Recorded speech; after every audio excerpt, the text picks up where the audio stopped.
The striker has a really unique place in the soccer media landscape that becomes really obvious when you look at three main categories. That's independence, reach, and a soccer focus.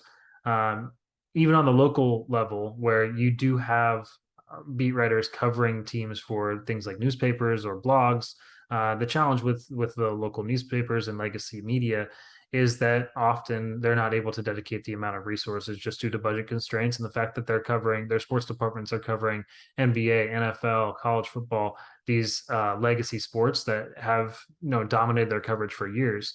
And when you have bloggers that cover teams, they're often putting a focus in giving a voice to the fans, but they don't have the amount of resources that allow them to do things like be it training, travel on the road, and those things that they're often working a full time job on top of doing their blogs.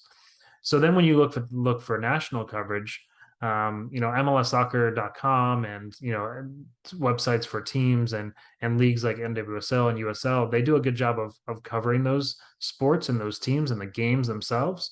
But they're not independent, so they're not going to be critical of coaches. Call for things like firings or even dig into any off the field scandals that are going on.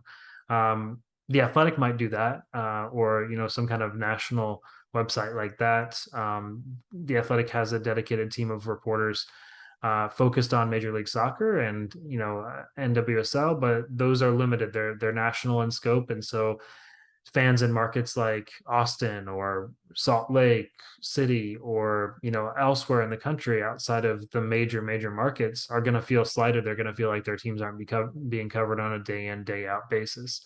That's what we do at the Striker.